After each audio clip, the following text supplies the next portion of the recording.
주에 항상 우리 해강그룹의 전통으로 독서 미팅이 진행되는 날이에요. 그래서 이게 어 제가 어떤 책에서 읽으니까 책을 읽다가 그 한 줄을 어떻게 믿는가에 따라서 그 믿음 체계에 따라서 그 인생이 달라진다 이제 그러더라고요. 그래서 저 같은 경우는 그 강의 속에서도 말씀을 드리지만은 저는 정말 그랬던 것 같아요. 그 브라이언 트레이시의 그 성취 심리에서 마지막 동전 한 입까지 책을 사서 읽어라. 그러면 살찌워진 정신이 그 지갑을 두둑하게 채워줄 것이다. 그게 그렇게 막 가슴에 막 꽂히더라고요. 그래서 막 책을 막 샀어요. 막 그때 참 쉽지 않은 시절이었는데 제가 여러분들한테 진짜 내가 자랑 하나 하자면은 배고픈데 점심 먹을래? 책 살래? 그러면은 점심은 한 끼 굶고 가서 우리 센터 그 수유센터 옆에 보면은 그 알라딘이라고 그 중고 서점이 있어요. 근데 이런 스티븐 코비의 일곱 가지 습관이나 이런 그 고전들은 그 뭐 새 책이나 중고책이나 내용도 좋고 내용도 같고 더 중요한 거는 이렇게 어려운 책들은 거의가 다 새 책이에요. 안 보고 그냥 팔아가지고 그래서 그 뭐 점심값으로 책 사서 또 책도 읽고 그랬 그랬더니 제가 지금 이제 우리 랠리 가서 이제 그 비전 보드 같은 거 꿈에 대해서 이제 같이 나눌 건데 시간이 지나고 보니까 그런 말들이 다 사실이더라. 그게 정말 사실이에요. 그래서 우리가 모두가 이 네트워크 마케팅은 사실 인격 사업이기 때문에 개인의 성장 없이는 절대 라인의 성장이 있을 수가 없고 이 네트워크 마케팅은 아까 우리 호주의 모니카 사장님이 말씀드린 하신 것처럼 교육 사업이기 때문에 내가 먼저 배워야 되고 항상 책을 읽더라도 내가 알기 위해서 배우는 것보다 내가 이거를 갖다가 배워서 가르치는 입장에서 책을 읽어보세요. 가르치는 입장에서. 내가 이걸 읽어서 어떻게 가르쳐야 되겠다라는 입장에서 책을 보면은요, 머릿속에 들어오는 게 달라져요. 그래서 오늘은 성공한 사람들의 일곱 가지 습관 그 대서사시에 이제 장이 열리는 날이에요.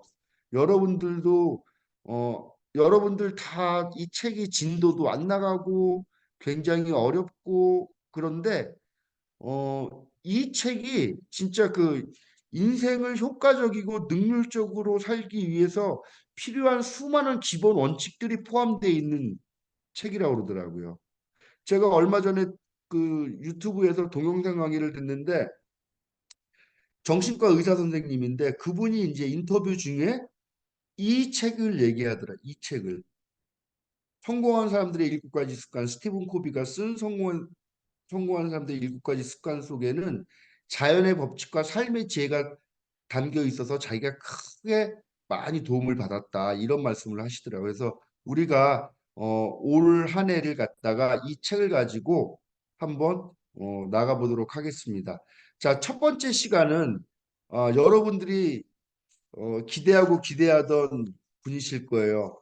어저께 여의도에서 그 사업 설명 잘 들으셨죠? 예, 그분이 오늘 첫 번째 강목을 시작해 주실 분입니다. 우리 이정미 사장님 모실 때 큰 박수 부탁드리겠습니다. 아, 저 화면 공유할게요. 저 그 권한을 부탁드립니다.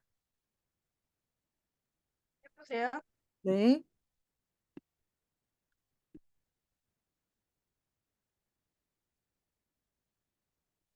네. 요거 프레젠테이션.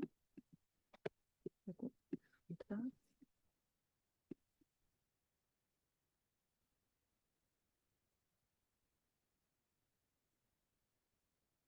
네, 이제 보이시나요? 네. 안녕하세요. 해강그룹에서 독일 필름 사업을 행복하게 진행하고 있는 이정미입니다. 어, 저는 이 책 독서 미팅을 처음 담당을 해서 발표를 하게 됐는데요. 이 책이 앞에만 너덜너덜해요. 앞에를 하도 이게 준비한다고 해서 긴장이 돼서 계속 넘겨가지도 않더라고요.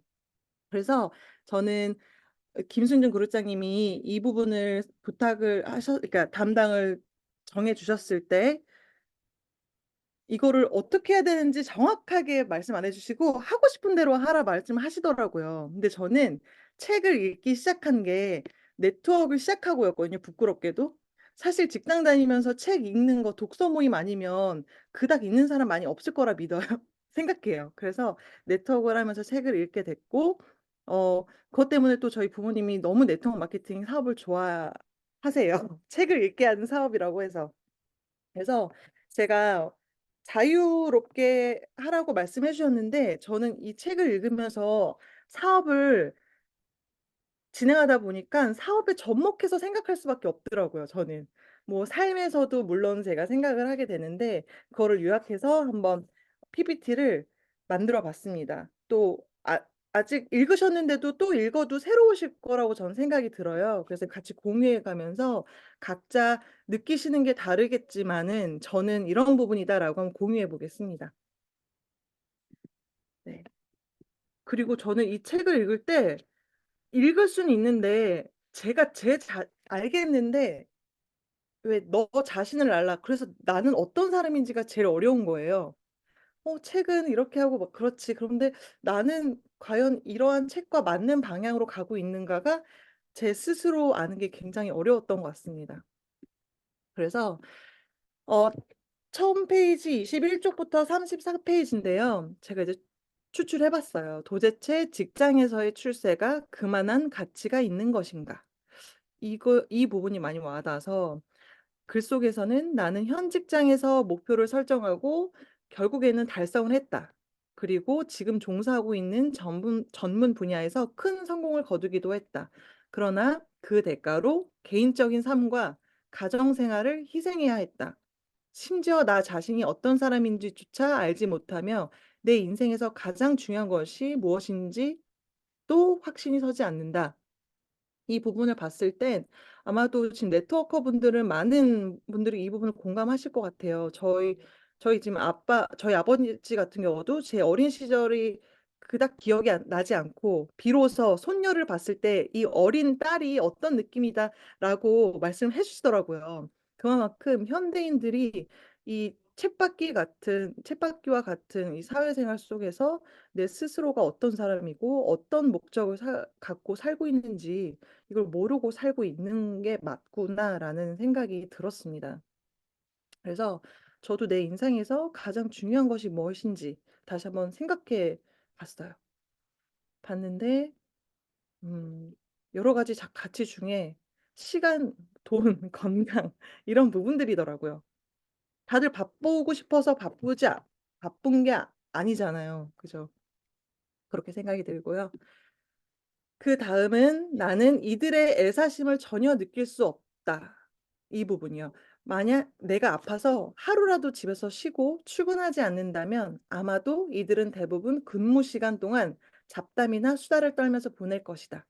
그리고 왜 우리 직원들이 보다 자립적이고 책임감을 가질 수 있도록 교육시키지 못할까? 아니면 그런 자질을 갖춘 직원을 왜 찾아내지 못하는 것일까? 라는 문구를 봤을 땐 만약 제가 김승준 그룹장님께서 어디 여행을 떠나신다고 해도 저는 여의도에 갈 것 같다는 생각이 드는 거예요. 어디 여행을 가거나 아니면 바쁘셔서 어떠한 자리를 비우거나 행사에 참여하지 않으셨을 때는 나는 내가 주도적으로 어떠한 일을 지, 애사심을 갖고 아마 이 애사심은 저희 PM을 사랑하는 모든 분들이 느끼시는 바일 거예요. 그래서 이러한 내가 하고 있는 일에 대한 이 애착과 그리고 자립적이고 책임감을 가질 수 있도록 저희는 저희 삶을 위해서 교육을 당하고 있잖아요. 회사가 아닌 그런 자질을 갖춘 리더를 찾아내는 일이구나라고 자꾸 네트워크로 연결이 되더라고요. 제가 하고 있는 일에 대해서. 그래서 이 부분이 또 와 닿습니다.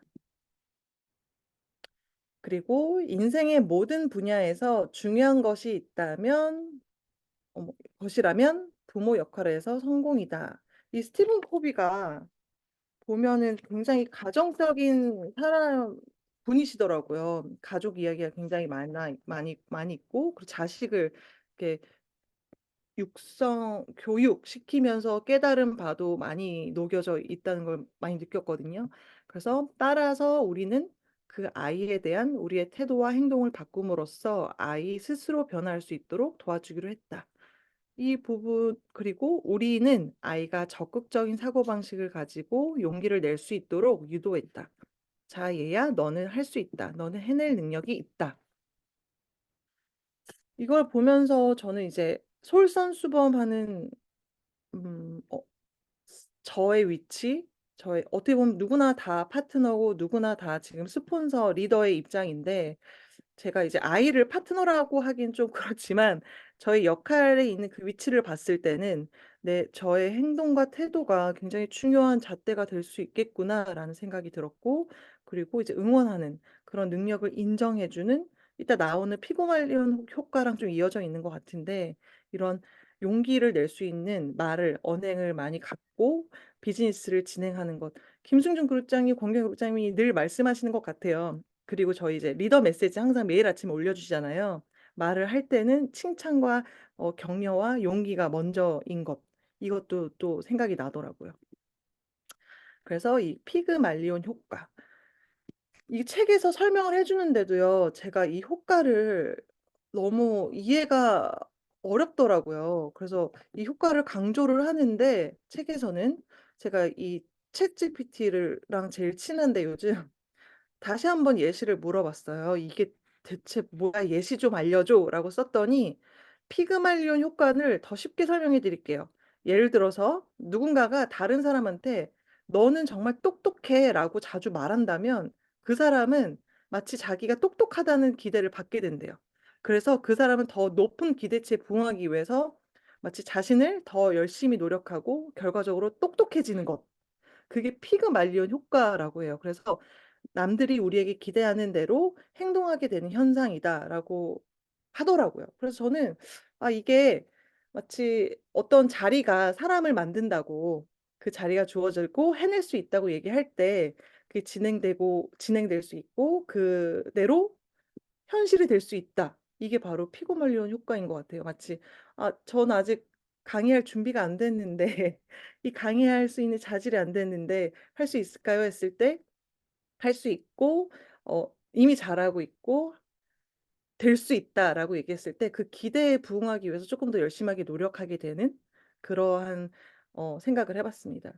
그래서 우리가 부정적인 생각으로 이러한 태도와 행동을 가지고 있는 한 아무리 노력해봤자 별 효과를 얻을 수 없을 것이다. 왜냐하면 우리가 하는 긍정적인 말과 행동에도 불구하고 그에게 실제로 전달되는 내용은 너는 능력이 없으니 보호를 받아야 한다는 부정적인 자성 예언이 있었기 때문이다.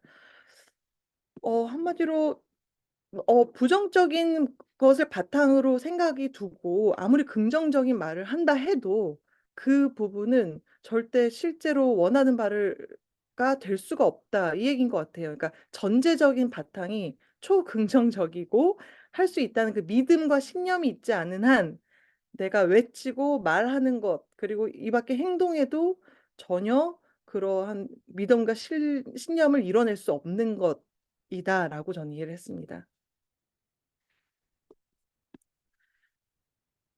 그리고 최근 50년간의 성공 관련 문헌 대부분이 피상적인 해결책만 제시, 주로 사회적 이미지에 대한 의식, 다양한 기법, 응급처치식 대응책들로만이 가득 차 있다. 즉, 급박한 문제를 해결하기 위해 아스피린이나 주고 붕대나 감아주는 식의 처방이 제시되어 있다.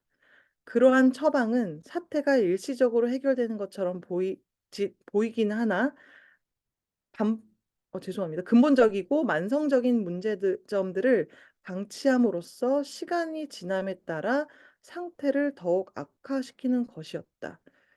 이거를 제가 여러 번 읽었는데, 한마디로 그건 것 같아요. 잘 파는 방법, 말 잘하는 방법, 아니면 뭐 인스타를 예쁘게 꾸미는 방법, 릴스 만드는 방법, 약간 이러한 부분 방법적인 부분들이 있잖아요.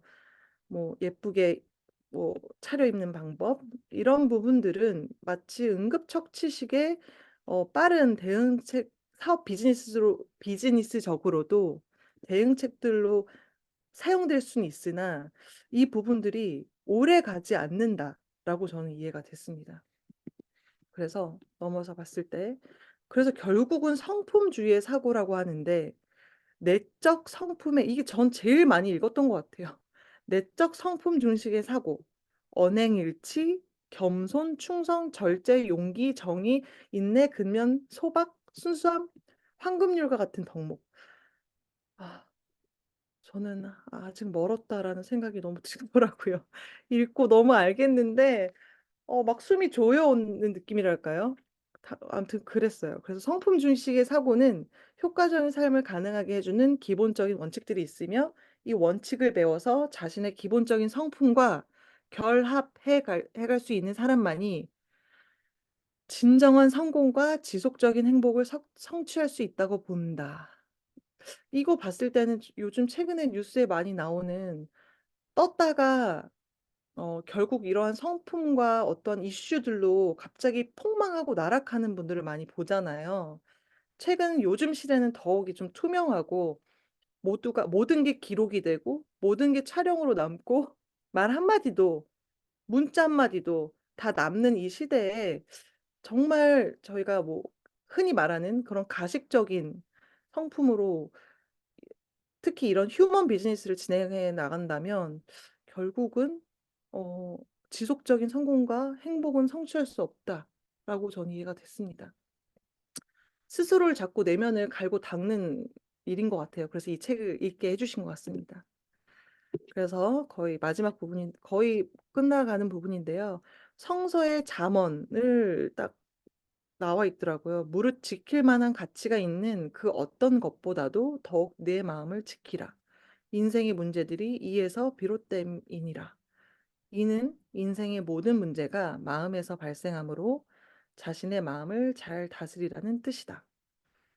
어, 내 마음을 지키는 것, 그리고 내 마음이 결국은 행동으로 나오게 하는 것 같아요. 이런 나쁜 마음, 제가 신이 아닌 이상 좀 나쁜 마음, 아니 또는 뭐 그 마음이 오지랖이 될 수도 있고 어떤 마음을 먹더라도 그런 마음을 제대로 지키지 않는다면 결국 문제들이 마음에서 비롯된다는 게 제가 생각하는 것 그리고 말로 나오는 것 행동이 마음으로 나오기 때문에 이 마음을 잡고 지키라라고 얘기하는 것 같더라고요. 그래서 마음을 잘 다스리는 방법은 아무것도 하지 않으면 제멋대로 가더라고요, 제 마음들이. 그래서 이 책을 자꾸 읽어야 되는 것, 그리고 좋은 영상들을 접하는 것, 그리고 지금 저희 그룹장님들 여의도 가면 만나뵐 수 있고, 좋은 분들이 특히 네트워크에는 많잖아요.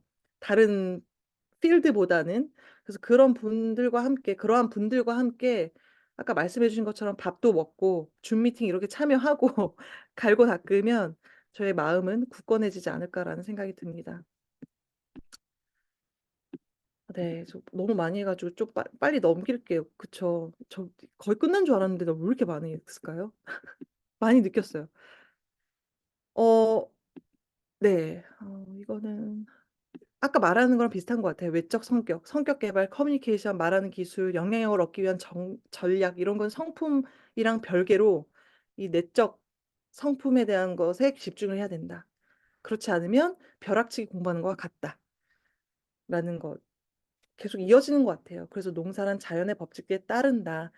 어, 빠른 성공은 없다는 이야기인 것처럼 봄에 씨를 뿌리고 것을 잊고 여름 내내 놀다가 가을이 돼서 당일치기로 수확을 하려는 일이 얼마나 어리석은 짓인지 농사란 반드시 노력이 들어가야 하고 과정을 거쳐야 한다.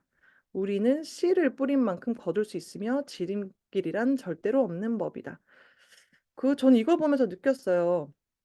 제 스스로가 어떻게 느꼈냐면 저는 어떻게 보면 되게 빠른 승급을 했잖아요. PM을 시작하고요. PM을 시작하고 근데 언젠 그러니까 계속적으로 수직 상승은 없을 거라고 생각이 들어요. 정소진 구립장이랑도 그런 얘기를 많이 나눴는데 승승장구만 하는 일은 없다.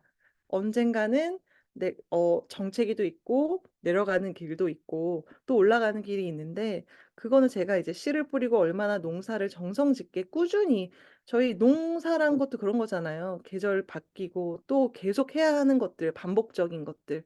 그래야지만이 또 얻는 것도 계속 있는 것처럼 그러한 부분들을 인식하게 되더라고요.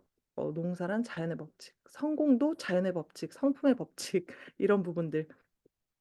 이 단락에선 그런 것 같습니다. 그래서 마지막으로 이는 인생의 모든 문제가 마음으로 발생하므로 자꾸 마음을 얘기하죠. 그래서 자신의 마음을 잘 다스리란 뜻이다.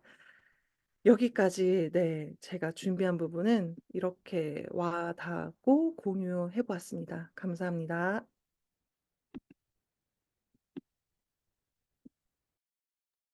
아유, 이정미 사장님 수고 많으셨습니다. 그래서 우리가 이제 지금 이 책을 가지고 이 커리큘럼을 갖고 하는 이유 중에 하나가 가장 중요한 건 뭐냐면은 지속적인 성공을 우리가 유지하기 위해서예요. 지속적인 성공을 하기 위해서.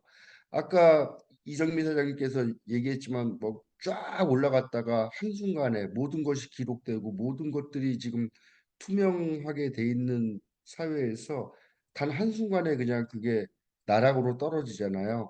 그런데 여러분들도 이 책을 읽으신 분들은 알겠지만 이 책에서 강조하는 거는 자연의 법칙을 얘기하는 거거든요. 자연의 법칙, 봄, 여름, 가을, 겨울. 어떻게 농사를 짓는데 그 벼락치기로 질 수가 없다. 이런 것을 얘기하는데 저는 이제 여기서 넘어가기 전에 이 부분을 하나 말씀드리고 넘어가고 싶어요. 그 이정미 사장님께서 짚어주신 성격 윤리와 성품 윤리. 저는 이 부분을 갖다가 다시 한번 짚고 넘어갈게요. 이 성격 윤리라는 것은 외적 성격을 중요하게 생각하는 윤리, 그다음에 성품 윤리는 내적 성품을 중요하게 생각하는 윤리. 현대 사회에서는 이 성격 윤리만을 너무나 강조하고 있거든요. 우리가 읽고 있는 대부분의 모든 책들이 그 자기계발 서적이 다 성격 윤리 책들이에요. 근데 이 책에 이제 스티븐 코비가 이게 본문에 이렇게 나와 있습니다. 1776년 이래 미국에서 출간된 성공과 관련된 문헌들에 대해 깊이 있게 연구하고 있었다. 쭉 나가서 나는 이 조사를 통해 자유롭고 민주적인 사람들이 성공적인 삶의 열쇠라고 여기는 것의 실체를 확실히 알게 되었다. 지난 200년간에 걸쳐 출간된 성공에 관한 저작물을 연구 조사하는 동안 나는 이 문헌들의 깜짝 놀랄 만한 유형을 파악했다. 그리고 나는 우리 가정과 지난 수년 동안 내게 도움을 청해왔던 많은 사람들이 삶과 대인관계에서 비슷한 고통을 당하고 있는 이유를 파악하면서 최근 50년간의 성공 관련 문헌 대부분이 피상적 해결책만을 제시하고 있다는 사실을 점차 깨닫게 되었다.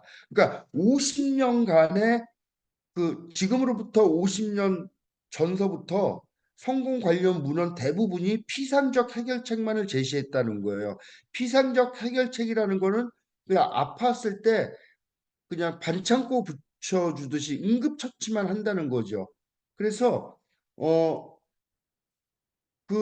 이와 대조적으로 미국 건국 후 처음 150년 동안은 대부분의 문헌들이 성공의 기초를 이루는 특성들로 내적 성품 중심에 초점을 맞추고 있었다. 여기에는 언행일치나 겸손, 충성, 절제, 용기, 정의, 인내, 근면, 소박, 수수함, 황금률과 같은 덕목을 강조한다.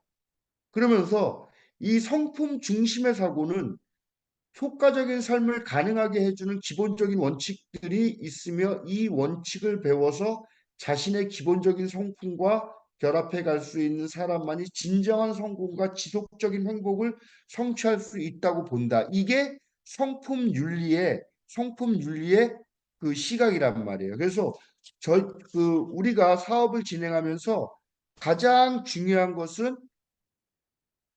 그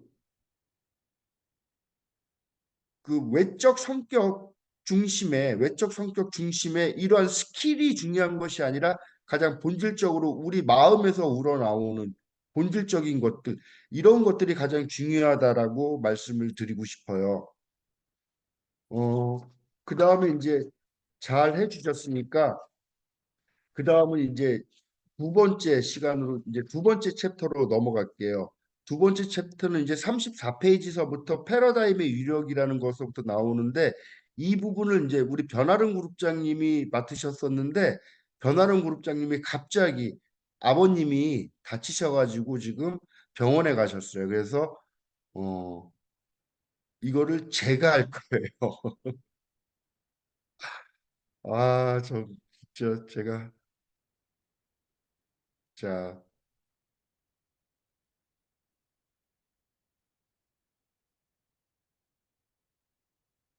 잠시만요.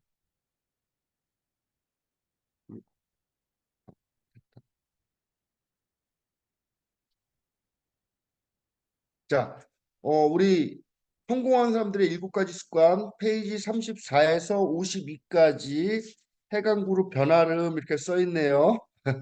예,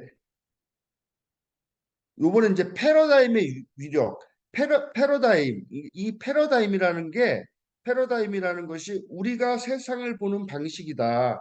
우리가 세상을 보는 방식인데, 세상을 보는 방식인데 이 패러다임이라는 것이 음, 이 세상을 보는 것이라는 것이 이 눈으로 본다는 뜻이 아니라 우리가 지각하고 이해하고 해석하는 의미에서 이 세상을 보는 것을 패러다임이라고 얘기하는 것입니다. 그다음에 그 이 패러다임의 유력이라는 것은 내가 세상을 어떤 방식으로 보는 거에 따라서 똑같은 것도 달라지게 보인다는 거예요. 특히 이런 부분에 대해서 우리가 사업을 하면서 가장 그 중점적으로 생각을 해야 되겠다. 이 패러다임이라는 것이 이제 여기 어떤 것 자체가 아니라 그것에 관한 해석, 모양을 나타내는 모델. 지도라는 것은 어떤 그 지역을 갖다 나타내는 건데 그게 정말은 아니잖아요. 그 부분을 이제 얘기하는 거거든요. 행동과 태도보다 더 중요한 것은 근본적인 것이다라고 이제 얘기를 해놓으셨어요. 어, 자, 넘어가도록 하고 여러분들 지금 이 그림을 한번 다 봐주세요. 이 그림이 어떻게 보이시는지 모르겠어요. 죄송합니다. 잠시만요. 컴퓨터 좀 옮길게요. 이 그림이 어떻게 보이시나요? 예쁜 여자로 보인다 하시는 분들 3번 눌러주세요. 3번. 이게 예쁜 여잔가? 이게 저도 이 그림을 처음 봤을 때 아주 예쁜 그 미모의 아가씨로 봤거든요. 자, 그러면은요, 요 그림을 봐주세요. 단 10초만 딱 봐주세요. 이 그림을 어, 이 그림을 보고 다시 봤을 때 이 그림을 잘 보시고 이 그림을 다시 잘 보시고 이 그림을 봤을 때 아름다운 그 젊은 여인의 모습이 아니라 노파의 모습이 보이시는 분들이 있을 거예요. 처음에 이 그림을 척 봤을 땐 젊은 여성의 이미지를 봤지만은 이 그림을 보고 난 다음에는 그 늙은 노파의 모습이 여기에서 나타난다. 여기 보이시죠? 요 매부리 코, 여기 턱, 주걱턱, 여기 눈, 이게 보면서 이게 젊은 여인이 아니라 늙은 노파잖아요. 이것은 어떤 것을 의미하냐면은요. 우리가 그동안 보고 자란 것에 의해서 우리의 생각이 우리의 생각이 지각 능력이 결정된다는 것이죠. 그래서 똑같은 현상을 보고도 다르게 해석할 수가 있다는 거예요. 그래서 이런 부분에 대해서 우리가 좀 관심 있게 봐야 된다. 어, 자, 이제는 이제 노파의 얼굴들이 아마 다 보일 거예요. 자, 패러다임은 우리의 태도와 행동의 근원이다. 누구나 객관적으로 사물을 본다고 확신하죠. 세상을 있는 그대로 보는 것이 아니라 어떤 것에 영향을 받고 조건화된 자신의 주관적 입장에서 본다. 우리가 사업을 하면서 사업을 하는 것뿐이 아니라 사람이 살아가면서 항상 자기가 듣고 싶은 것만 듣는 게 사람이고, 내가 보고 싶은 것만 보는 것이 사람이고, 내가 느끼고 싶은 것만 느끼는 것이 사람인지라, 우리가 좀 더 이 객관적인 입장에서 볼 수 있는 능력이 필요하겠다라고 말씀을 드리는 거예요. 사람들은 각자가 가진 독특한 경험의 렌즈를 통해 세상을 본다. 내가 이 안경을 쓰고 있는데 빨간색 렌즈를 끼고 세상을 바라보면 온통 세상이 빨갛듯이, 지금 내가 어떤 렌즈를 끼고 있는가, 이걸 갖다가 우리가 생각을 해봐야 되겠다라고 말씀을 드리고 싶습니다. 죄송합니다. 이게 제 PPT가 아니라 가지고. 자,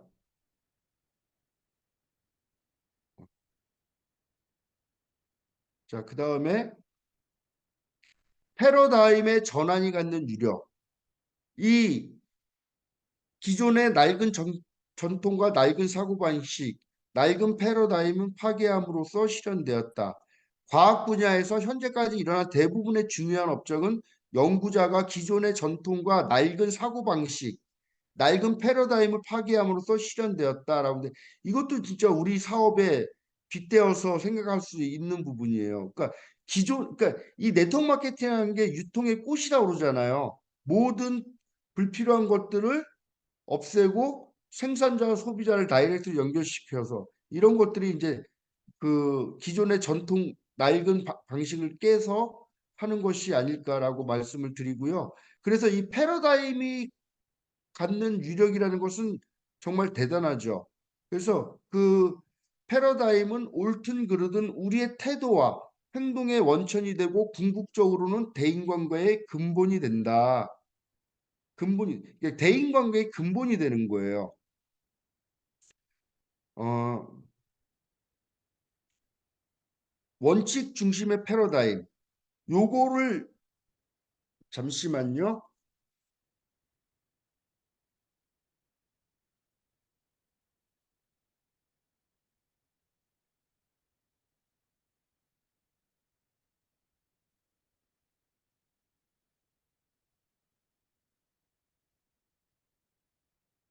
죄송합니다.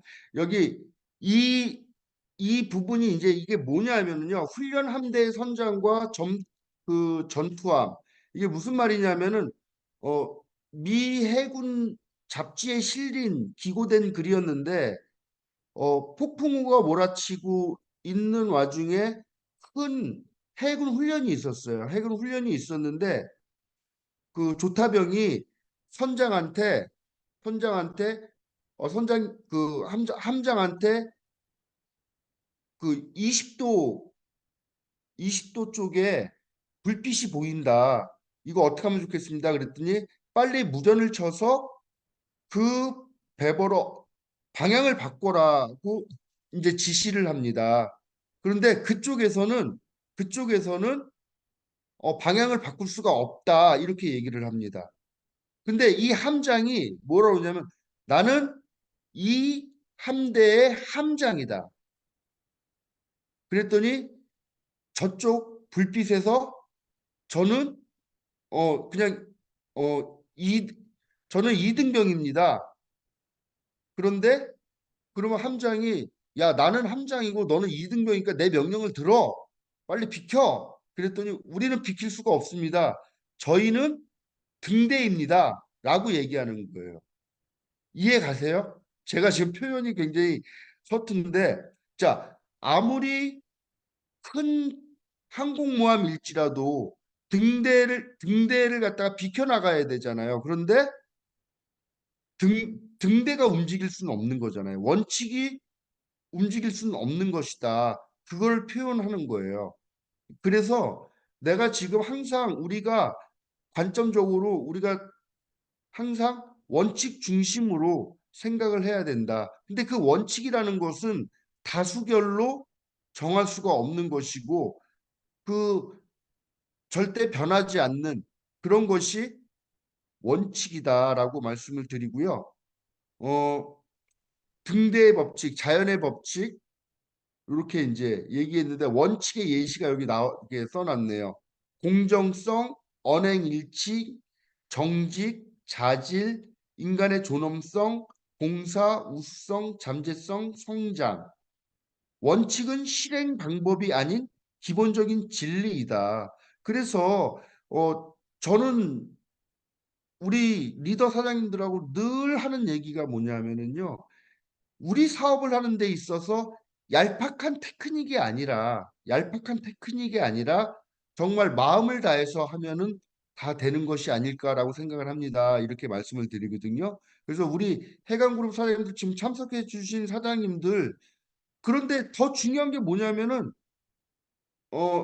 이게 내가 다른 사람이 볼 때는 다른 사람들이 볼 때는 아, 저 사람 머리 쓰고 기교 부리고 이런 것들이 다 보이는데 정작 자기만 몰라. 자기만 몰라. 그러니까 예를 들어서 파트너를 갖다가 자기의 재산쯤이라고 생각을 하는 사람들이 있어요. 이거 굉장히 중요한 얘기인데 파트너는 파트너는 나의 재산이 아니에요. 자산도 아니고 같이 한 방향을 향해서 나가는 사업 파트너이면서 같이 윈윈을 하면서 같이 우리가 원하는 목적지까지 가는 그러한 동반자인 것이지 어떤 사람은 내 파트너가 사업을 잘하면은 특히 우리 사업은 한 라인만 터져도 다 돈 벌 수 있는 사업이니까 내 파트너가 막 열심히 해. 그러면 있잖아요. 그 파트너를 갖다가 자기의 재산으로 생각한다니까. 그런 생각을 하면 안 된다라고 말씀을 드리고요. 자, 그 요거는 이제 제가 말씀드린 거니까 넘어가도록 할게요. 아, 땡큐가 나왔는데 이거 나오기 전에 굉장히 막 식은땀이 막 나요. 여기에서 이제 우리가 이 패러다임이라는 것이 얼마나 중요하냐면요. 여기에 이제 이런 예도 하나 나와요. 이른 아침에 일요일 아침에 전철을 탔는데 아주 한가로운 그 상황을 한번 여러분들 머릿속에 생각을 한번 해보세요. 일요일 이른 아침에 전철을 타면 너무너무 한가롭잖아요. 그래서 어떤 사람이 책도 보고 어떤 사람은 신문도 보고 이러고 있는데 한 남자가 아이 둘을 데리고 전철을 탔어요. 다음 정거장에서. 근데 그 남자가 전철을 타자마자 자리에 털썩 앉고 눈을 감고 가만히 있는데 그 남자의 아이 둘은 막 뛰어다니면서 소리도 지르고 지나간 책 보고 있는 아저씨 책을 툭 치고도 가고 신문을 툭 치고도 가고 아주 무례하게 짝이 없이 막 돌아다니고 있어. 그러면은 옆에 있는 사람은 어떻게 생각하겠어요? 아니, 저 사람 말이야, 왜 아이들을 갖다가 좀 자제시키지 않고 저렇게 방치를 해두는가, 이렇게 생각할 수가 있잖아요. 그런데 참다 못해서 그 사람한테 여보쇼, 당신 애들이 저렇게 난리를 치고 있으니까 좀 아이들 좀 어떻게 자제 좀 시킵시다. 그러니까 그 남자가 하는 말, 아, 그렇군요. 죄송합니다. 지금 1시간 전에 저 아이들 엄마가 세상을 떠났습니다. 그렇다면은 그랬을 때 그 사람한테 내가 얼마나 부끄러웠겠어요. 여기에서 얘기하는 여기 이 책에서 얘기하는 것은 뭐냐? 보다 성숙한 사람이라면 보다 성숙한 사람이라면 저 사람이 저렇게 하고 있는데 어떤 이유가 있을까? 우리가 얘기하는 자극과 반응 사이의 공간이 넓은 사람이었다면 좀 더 깊이 생각할 수도 있을 것이다 라는 것이죠. 그래서 항상 눈에 보이는 것이 다가 아니라 항상 세상을 바라보고 사람을 바라볼 때 이러한 측면도 있으니 이런 것도 잘 생각을 하자. 이런 취지로 제가 이제 요 마지막을 말씀을 드렸고, 너무 죄송합니다. 그 변아름 그룹장님 대신에 이게 변아름 그룹장님이 준비를 많이 하셨을 텐데 제가 어, 땜빵했습니다. 죄송합니다. 마치도록 하겠습니다. 어, 공유 중지를 여기 있다. 네, 됐습니다. 죄송합니다. 자, 그 다음에 이제 우리 정소진 그룹장님이 준비하셨어요. 제가 한 내용이 전달이 잘 됐는지 참 죄송합니다. 다음에 더 잘하겠습니다. 자, 우리 정소진 그룹장님 나와주세요. 네, 안녕하세요. 화면 공유할게요.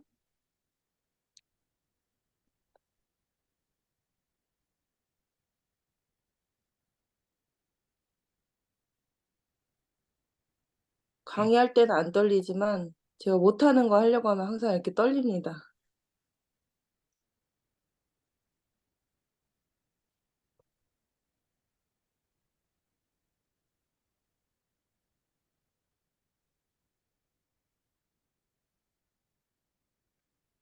네, 보이시죠?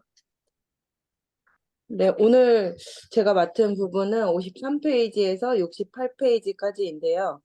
이 책을 이제 선정도서 하기 전부터 그룹장님들이 너무 많이 말씀을 하셔가지고 너무 궁금한 책이긴 한데 엄두가 안 나는 책이었어요. 근데 막상 읽어보니 나를 마주하게 되는 책인 것 같아요. 나 자신을 좀 마주하게 되고 웬만해선 반성을 잘 안 하는데 자꾸 반성을 하게 되더라고요. 이 책을 읽으면 읽을수록 제가 했던 특히 얄팍한 그런 기술적인 부분들, 예, 그런 것들이 이 책을 통해서 굉장히 많이 반성이 되는 부분들이 많았고, 지금 아직 68페이지까지밖에 안 읽었는데도 불구하고 이 앞부분에서부터 그 패러다임의 변화, 내가 색안경을 끼고 내 스스로의 렌즈를 끼고 세상을 바라본다는 것에서도 굉장히 많은 부분들을 느꼈던 것 같아요. 그러면서 저는 되게 책을 읽으면서 중요하다고 생각하는 거는,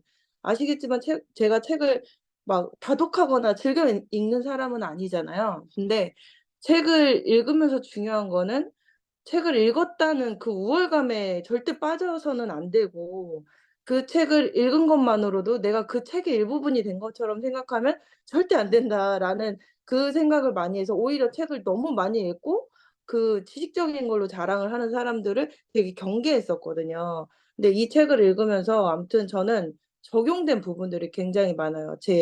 제가 이 짧은 기간 동안에도 이 책을 읽으면서 실제로 너무 이해가 안 되던 파트너가 있었는데 그 파트너가 이해가 되기 시작했던 거예요. 그 렌즈라는 그 부분에서부터.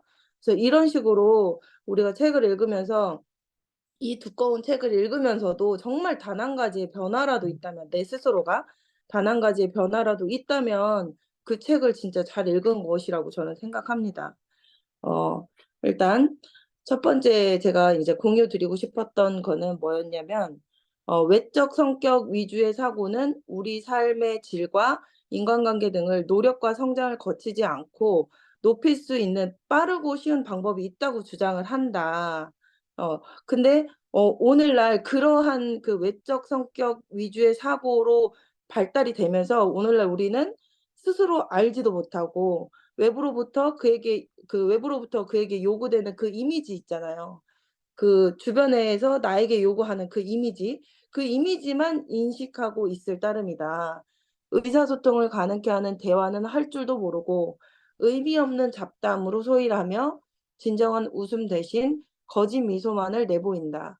진정한 고통이란 없으며 무디어진 절망만이 있을 뿐이다. 이 부분에서부터 너무 반성이 됐어요. 제가 그러니까 우리가 하루 동안에도 정말 수많은 대화를 하잖아요. 근데 그 수많은 대화 중에 정말 '진짜 대화는 내가 몇 마디를 했던 걸까?'라는 생각을 하게 되더라고요. 그러니까 진짜 그 의미 없는 의사소통, 진정성 없는 의사소통을 많이 했었던 것 같고, 그리고 그 웃긴 웃었는데 돌아서면 이 내 웃고 있는 그 표정 자체가 어색해지는 그 순간. 그건 진짜 내가 웃은 게 아니라고 생각이 들더라고요. 그래서 이런 부분들이 외적 성격 위주의 사고 때문에 이런 식으로 내 모습이 자동 인형처럼 변할 수밖에 없다라는 이 부분이었는데, 여기서 되게 무서운 게 진정한 고통이란 없으며 무디어진 절망만이 있을 뿐이라고 얘기를 하는데, 진정한 고통과 무디어진 절망이 도대체 무슨 차이일까? 이런 생각을 하다가, 진정한 고통은 그 진정한 고통을 겪고 난 다음에 발전하는 것이라고 생각하거든요. 그 고통을 디딤돌 삼아서 발전하는 것이라고 생각하는데, 무디어진 절망은 그냥 발전이나 변화 없이 그냥 그 깊은 수렁에 빠지는 듯한 그런 그 변화 없는 그런 절망이라는 생각이 들더라고요. 그러면 똑같은 뭔가 문제점을 겪은 사람이 진정한 고통을 야만이 우리가 성장을 할 수 있다라는 의미로 그렇게 받아들여지더라고요. 그래서 참 이 부분에 있어서 제가 여태까지 참 다른 사람의 시선, 그런 것들을 너무 많이 신경을 쓰고 살았거든요. 안 그런 것처럼 보이잖아요. 근데 전 진짜 많이 신경을 쓰고 살았거든요. 근데 그런 부분들을 굉장히 저한테 계속 주입하면서 저 자신에 대해서 깨닫게 하는 그런 부분이었던 것 같아요. 그리고 그다음에는 모든 성장과 발달에서 반드시 과정이라는 것이 존재한다. 물질적인 것도 그러하지만 정신적인 영역, 그리고 인간관계 영역, 개인의 성품을 다루는 영역에서도 마찬가지로 발전을 하기 위해서, 성장을 하기 위해서는 반드시 과정이 필요하다는 거죠. 그 어떤 것도 건너뛸 수 없다는 거예요. 근데 여기서 중요한 거는 이 과정을 건너뛰게 할 수가 없다. 근데 저도 그렇고 대부분 사람들은 그냥 건너뛰어서 내가 좋은 성과가 내 눈앞에 그냥 딱 성과만이 나타나기를 바라는 사람들이 대부분이라는 거죠. 저도 그러했고. 근데 건너뛰기는 불가능하다. 예, 10점 만점일 때 내가 2점 수준이에요. 근데 5점 수준으로 올라가기를 원한다면 어느 분야에서건 관계없이 반드시 그 3점의 수준을 거쳐야 한다라는 그 말이 그냥 쉽게 이해할 수 있게끔 이렇게 적어준 말인 것 같아요. 그리고 제가 제가 플러시 반응이 없는 걸로 되게 유명하잖아요. 제가 지금 이 PM 제품을 먹은 지 만 3년 하고도 2개월이 꽉 찼거든요. 3년 2개월이 꽉 찼는데, 오늘 아침에도 제가 우리 변아름 그룹장님한테 막 제가 플러시 나온 거를 사진 찍어서 막 보냈어요. 너무 신기해 가지고. 제가 그동안에는 귀가 한번 빨개졌거나 아니면 얼굴만 한번 빨개지는, 그러니까 체온이 올라간 그런 것만 한 2번 겪었거든요. 근데 진짜 깜짝 놀랐어요. 이 목 주변이랑 이런 데 막 어깨랑 온 몸 막 다리, 팔 다 막 점점점점 빨개지는 걸 인제서야 느낀 거예요, 저는. 근데 그것 또한 제가, 그러니까 이 빗대어 보자면 그런 거예요. 제가 몸의 회복이나 아니면 제가 제일 원하는 날씬해진 몸이나 이런 것들을 원하잖아요. 근데 그러려면 반드시 이 PM 주스를 먹고 혹은 뭐 운동을 하고 몸 관리를 하면서 그 과정이라는 게 존재해야 되잖아요. 근데 저한테 아직까지 그 과정이 없었던 건데 '이제서 그 과정이 시작되는구나.' 저는 그 생각이 들었거든요. 그래서 '아, 앞으로는 몸의 변화가 굉장히 크게 오겠구나.' 이게 되게 많이 느껴졌어요. 근데 우리의 성장이나 이런 것들도 반드시 호전처럼 우리가 성장하고 발달하는 데는 꼭 PM 먹고 그 호전만이 아니고, 살아가면서 내가 성장을 하고 발달하는 데는 반드시 그 호전과 같은 그런 것들이 필요하다. 그런 생각이 들더라고요. 그래서 그 호전을 겪는 그 수준도 이 3점 안에 다 포함이 되는 그런 걸로 저는 느꼈습니다.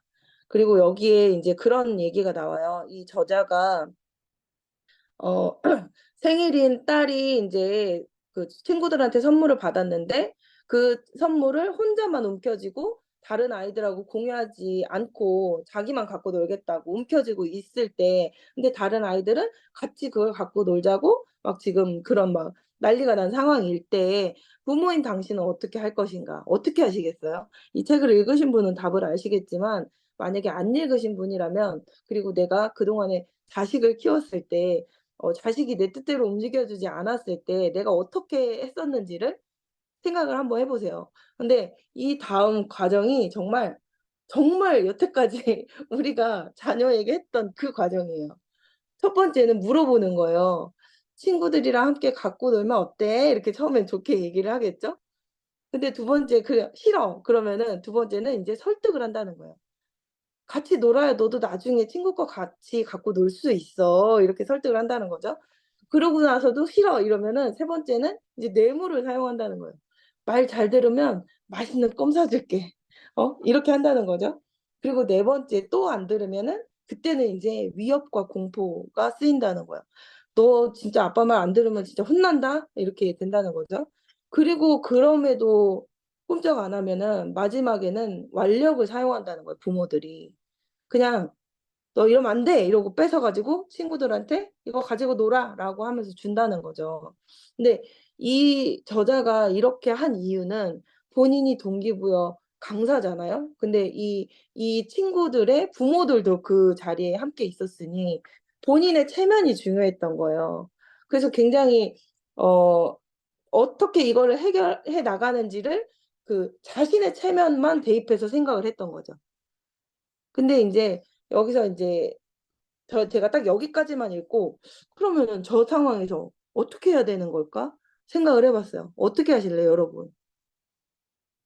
근데 저 진짜 이렇게 이렇게 진행이 돼 왔었거든요, 그동안 제 아들에게도. 정말 하나도 빠짐없이 똑같아요. 근데 그럼 어떻게 하는 것이 가장 현명한 것일까 생각했을 때 그 생각의 기본 바탕이 나에서 딸로 넘어가야 되는 거예요, 내 자식으로. 이 사람은 지금 나를 먼저 생각한 거잖아요. 나의 체면, 나부터. 근데 자식, 내 딸, 내 아들 입장에서 한번 먼저 생각을 해 보는 것이 출발점이라는 거죠. 그래서 '그래. 만약에 내가 내 아들이 그랬다면은 왜 같이 갖고 놀기 싫은지 그걸 먼저 물어보겠다.' 내가 이렇게 좀 그 생각을 나라는 사람의 창피함과 그 체면을 내려놓는다면 '네가 왜 그런 생각을 하는지 물어보겠다.' 이 생각이 들더라고요. 그러고 난 다음에 어 그거를 갖고 자기가 받은 선물이니까 자기 혼자 갖고 놀고 싶을 거 아니에요. 그러면은 좀 걔가 그거를 좀 만져보고 선물도 뜯어보고 좀 하게 냅둬야겠다. 그리고 나서 '그 친구들은 내가 놀아 줘야겠다.' 이 생각이 들었거든요. 그러고 나서 뒤를 이렇게 넘겨서 읽어 봤는데 그게 정답이더라고요. 그렇게 해야 되는 건데 우리가 꼭 사업을 떠나서 누군가의 다 부모이기도 하고 또 이런 꼭 부모가 아니더라도 적용될 부분들이 되게 많다고 생각이 드는데 잘못 생각하는 게 내 자식들을 항상 내가 전제가 되는 것 같아요. 그러니까 예를 들어서 뭐 대형 쇼핑몰에 놀러 갔는데 거기서 만약에 막 들어 누워 가지고 막 발을 동동 구르고 있다. 그러면 1 차적으로 드는 생각이 어떤 생각이세요? 아우 창피해잖아요, 내가. 그러니까 우리가 항상 부모들은 내가 먼저 개입이 되는 것 같아요, 나라는 사람의 감정. 그러니까 그거를 배제하고 온전히 그냥 이 독립적인 존재로 인정을 해야 되는 게 맞겠구나.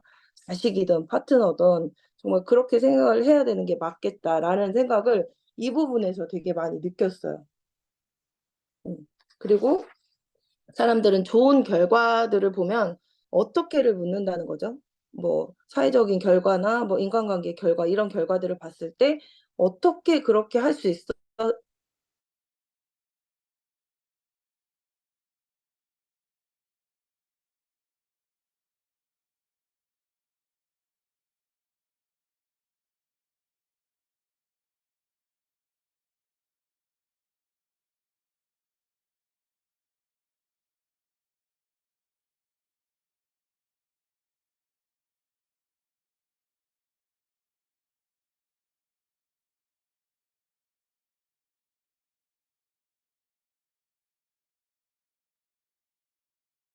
소리가 안 들려요, 구룹장님.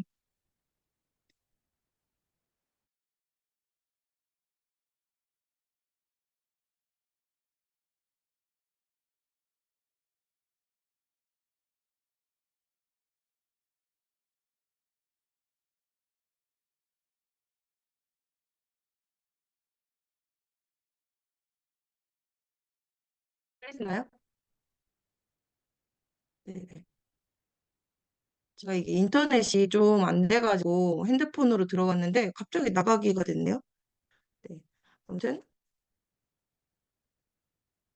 넘어갈게요.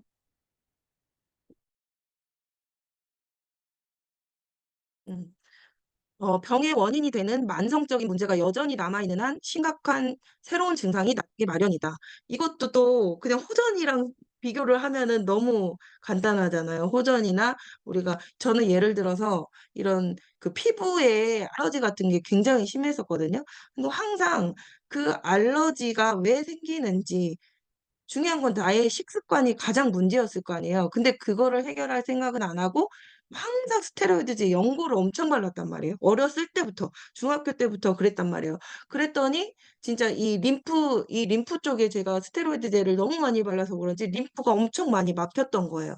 그래서 부종도 너무 심하고 림프가 막히기 때문에 제가 PM을 먹었을 때 플러시도 당연히 없는 거고 그런 것처럼 이렇게 그냥 일반적으로 표면적으로 그냥 덮어버릴 그런 것만 찾는 경우가 굉장히 많다. 근데 이거는 오히려 나중에 더 심각한 증상이 나타나기 마련이라는 게 이제 무서운 거죠. 그리고 제가 어제도 그런 얘기를 했어요. 어제 미팅을 하면서 음, 그 박한슬아 그룹장님 산하의 어떤 분과 미팅을 하는데 그 얘기를 했어요. 박한슬아 그룹장님이 되게 저는 모델인 것 같다. 당신에게 모델이 되어야 할 것 같다. 당신이 롤 모델이 되어야 될 것 같다. 근데 박한슬아 그룹장님이 어떻게 그렇게 빨리 PM이라는 이 회사로 옮기고 나서 어떻게 그렇게 빨리 그런 성과를 냈는지를 묻지 말고 PM에 와서 처음에 어떤 마음가짐으로 그렇게 하나하나 처음부터 다시 배웠는지 그 마음을 좀 제발 물어봐라. 그렇게 얘기를 했거든요. 그거랑 동일한 거라고 저는 생각이 들어요. 아무튼 문제를 바라보고 해결하려는 방식 자체가 문제인 것이다라고 여기 써 있더라고요. 근데 문제를 바라보고 해결하려는 방식 자체. 그쵸? 네, 이건 제가 왜 써놨을까요? 모르겠고요. 네. 그리고 이 책 7가지 습관 속에 포함된 원칙들은 이미 우리들 내면의 양심과 상식 속에 깊이 내재되어 있다라고 이제 써 있거든요. 그러니까 제가 이 책을 읽었을 때 자꾸 이제 어, 좀 막 양심에 찔리는 것 같고 막 그런 느낌이 너무 많이 들었단 말이에요. 그러니까 창피했던 거죠. 제 자신이 저는 이 책을 읽으면서 제 자신이 되게 창피했거든요. 그 이유가 우리 내면에는 이미 이게 있기 때문이라고 생각이 들어요. 만약에 우리 내면에 양심과 상식 속에 깊이 이 성공하는 사람들의 7가지 습관이 우리 마음속에 만약에 없다면 제가 창피해야 될 이유가 없거든요. 근데 그런 것들이 우리 마음속에는 이미 있는데 이런 책들이나 우리가 계속적으로 우리 해강그룹에서 하는 그룹장님들이 하시는 그런 고차원적인 시스템 그런 것들에서 우리가 계속적으로 그런 것들을 발견해야 된다라는 생각이 들었어요. 그래서 너 자신을 알라. 아까 이정희 사장님도 이 얘기를 하셨는데 이 책을 읽으면서 계속적으로 결국에 어떠한 문제를 해결하는 것도 나로부터 출발이고, 예, 밖에서부터가 아니고 내면에서부터 나로부터 출발이고, 내가 어떤 사람인지를 정확히 알려고 계속 노력을 해야 되고, 여기에 마지막에 제가 맡은 부분의 마지막에는 그런 얘기가 나와요. 우리는 탐구를 중단해서는 안 된다. 모든 탐구의 최종 목적은 우리가 출발했던 곳에 도달하는 것이며, 바로 그 장소를 새롭게 인식하는 데 있다라는 게 저 진짜 이 얘기를 몇 번을 반복해서 봤는지 모르겠어요. 뭔 소린지 모르겠어서. 너무 어려운 소리예요, 저한테는. 근데 그냥 이런 것 같아요. 결국에 제가 그냥 이게 맞는지는 모르겠지만 정답은 없겠죠?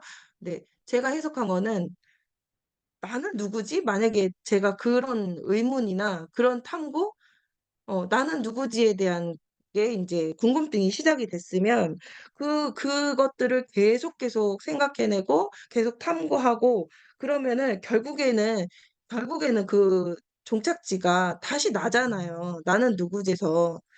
난데 나를 새롭게 인식하는 데 있다. 우리가 탐구하는 이유는 나를 내가 알고 있는 기존의 내가 아니고 패러다임이나 이런 모든 것들이 바뀌어가면서 나 자체가 바뀐 나를 바라본다. 뭐 이런 식으로 저는 이해를 했거든요. 그래서 저는 아무튼 저한테는 굉장히 어려운 책이기도 한데 뭔가 깨달음은 많아요. 깨달음이 너무 많고 그리고 음, 제가 적용하고 싶은 것들이 너무 많아졌거든요. 이 책을 읽으면서. 그래서 정말 저는 많이 도움이 됐다고 생각을 해요. 그리고 제가 한 가지만 더 공유를 하자면, 어,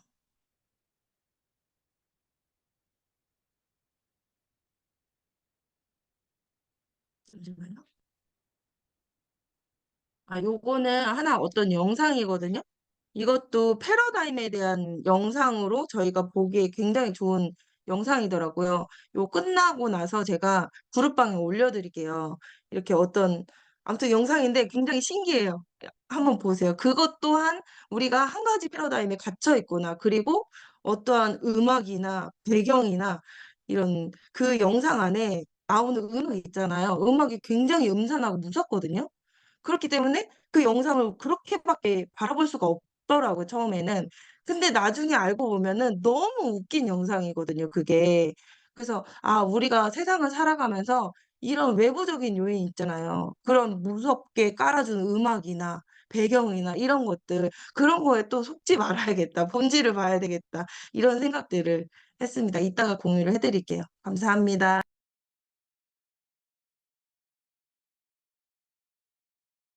네, 수고하셨습니다. 우리 정소진 그룹장님. 아, 잠시만요. 죄송합니다. 모두들 오늘 좋은, 아, 오늘 죄송해요. 제가 여기 처음이라가지고.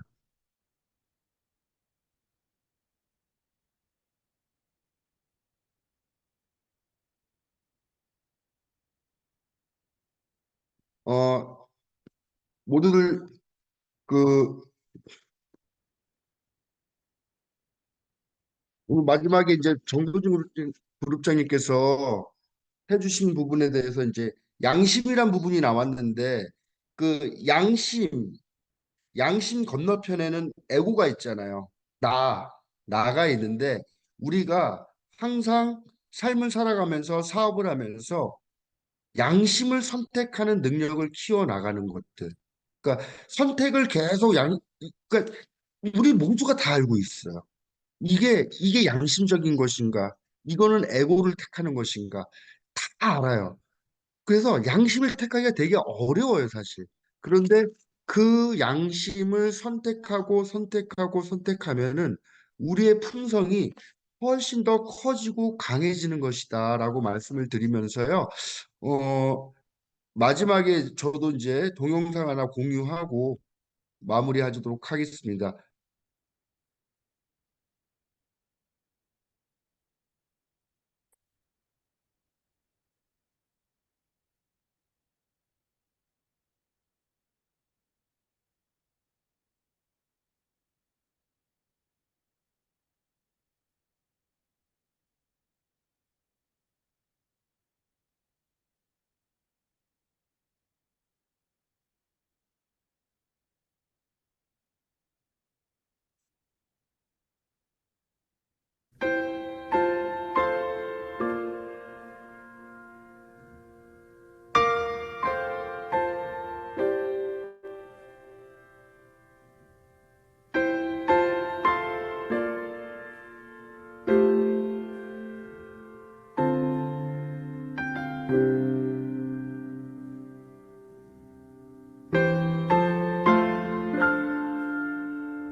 네, 우리 오늘 이 시간을 통해 가지고 세상을 살면서 무엇을 남길 것인가에 대해서도 생각을 할 수 있는 밤이 됐으면 좋겠습니다.